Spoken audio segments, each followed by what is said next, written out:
लोकसभा में आज वक्फ संशोधन विधेयक 2024 पेश होगा।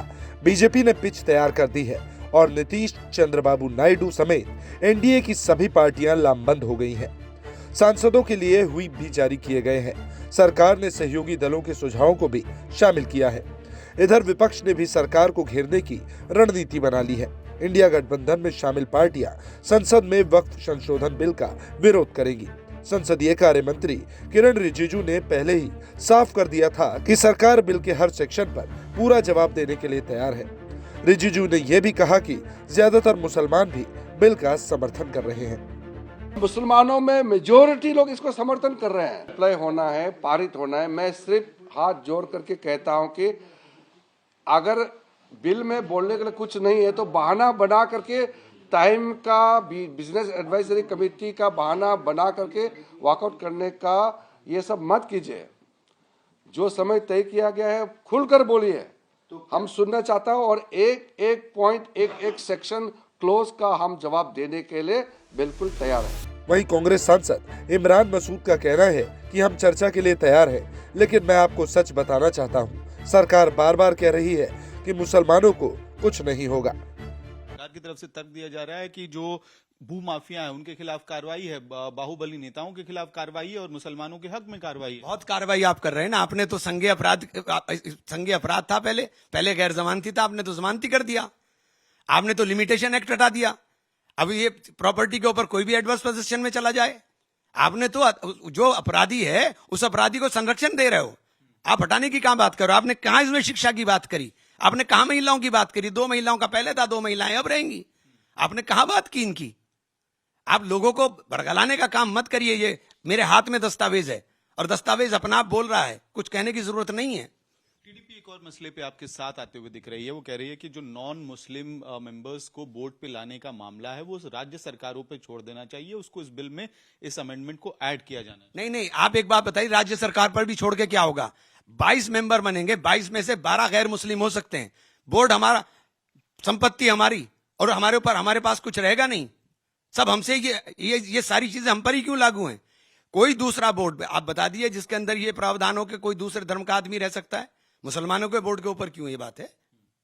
आखिर में sir, Congress party India block की रणनीति क्यों? क्योंकि नंबर्स आपके पास नहीं है और सरकार आपको विरोधी बता रही है, जो चेंजेस हैं उसकी विरोधी। देखिए, आप संख्या बल के आधार के ऊपर हमें बुलडोज कर रहे हो। हम कोर्ट जाएंगे अगर आप यहां बुलडोज करोगे। प्रधानमंत्री जी से भी आग्रह करूंगा कि देश के मुसलमान आप ही के हैं, हम आप ही के हैं। हमें 600 रुपए की किट की सौगात नहीं चाहिए। हमें यह सौगात दीजिए, जो हमारे संरक्षण है वो कीजिए, जो हमारे अधिकारों का संरक्षण है वो कीजिए। सबसे बड़ा मुद्दा इसी को मानता है। सबसे बड़ा मुद्दा, इससे बड़ा कोई मुद्दा नहीं है। ये सब कुछ खत्म हो जाएगा। ये तो सब कुछ खत्म कर दिया। वक्फ बिल की जेपीसी के अध्यक्ष जगदम्बिका पाल क्या कुछ कह रहे हैं वो सुनवाते हैं। जगदम्बिका पाल इस वक्त हमारे साथ बातचीत करने के लिए मौजूद हैं। सर, जिस तरीके से विपक्षी पार्टियां सवाल खड़ा कर रही हैं, कह रही हैं कि ये असंवैधानिक है और इसका पूरी तरीके से विरोध करेंगे। तो अगर कभी राहुल गांधी किसी विधेयक को पढ़ते, लेकिन उनकी आदत तो रही है कि जब कांग्रेस यूपीए की सरकार थी, उनकी अपने मनमोहन सिंह की, तो अपने विधेयक को, कानून को फाड़ दिया करते थे। मैं कहता हूं राहुल गांधी को कि उन्होंने कहा यह असंवैधानिक है। असंवैधानिक कैसे है? असंवैधानिक तो तब था जब 1995 में, 2013 में जब कांग्रेस यूपीए में वक्त बिल में अमेंडमेंट हुआ था, जब उन्होंने सेक्शन 40 और 4A इन्होंने लागू किया था कि उसमें अगर किसी प्रॉपर्टी को अगर वक्फ घोषित कर दिया जाए तो वक्फ की प्रॉपर्टी हो जाती थी। संविधान में आर्टिकल 300A अधिकार देता है कि राइट टू प्रॉपर्टी, आपकी संपत्ति को कोई ले नहीं सकता। लेने की अगर होगी तो एक्वायर करने की तो वैधानिक प्रक्रिया है। आपके संवैधानिक अधिकार का उल्लंघन था। अब समझ लेते हैं कि आखिर संसद का नंबर गेम क्या कहता है। दरअसल लोकसभा में सांसदों की कुल संख्या 543 है। समर्थन के लिए 272 वोट चाहिए, जिनमें एनडीए के पास 296 सांसद हैं। जेडीयू के 12 और टीडीपी के 16 सांसद एनडीए का हिस्सा है। मुख्य तौर पर इनकी भागीदारी इसमें अहम हो जाती है। इस बिल को लेकर मुस्लिम नेताओं में भी सियासी तलवार खिंची है। कई मुस्लिम नेता बिल को गैर संवैधानिक बता रहे हैं। हमारी अपनी निजी राय है। मैं नरेंद्र मोदी जी से आग्रह करूंगा, इस विधेयक को वापस ले लें। यही देश के हित में होगा, इस मुल्क के हित में होगा, जनता के हित में होगा। हमारे माननीय मुख्यमंत्री जी तक कुछ नहीं कहा है। अब मुख्यमंत्री जी से आपने बातचीत की है इन मुद्दों इस पे? समय में बाली मेरी बात पहुंची हो तक। क्या आपको लगता है नीतीश कुमार को क्या करना चाहिए? निश्चित पे हमको पूरा उम्मीद है कि माननीय मुख्यमंत्री जी स्टैंड लेंगे। स्टैंड क्या होगा अगर सर? क्या होगा, वापस होना चाहिए, हम तो कहते हैं। वक्फ अमेंडमेंट एक्ट के बारे में गलतफहमी पैदा की जा रही है। मुसलमानों को भड़काने में कांग्रेस और अन्य पार्टियां लगी हुई हैं। कांग्रेस का जो इकोसिस्टम है, जो मुस्लिम ऑर्गेनाइजेशन में उनके लोग बैठे हुए हैं, वो पूरी तरह गाइडेड हैं और वही गुमराह कर रहे हैं। जिस तरह सिटीजनशिप अमेंडमेंट एक्ट पर, सीए पर मुसलमानों को भड़काया था, शाहीन बाग कराया था, वही लोग हैं वो वक्फ एक्ट पर गुमराह कर रहे हैं। 14,500 हेक्टेयर लैंड में से 11,500 हेक्टेयर लैंड उत्तर प्रदेश सरकार ने सरकारी संपत्ति घोषित कर दी है।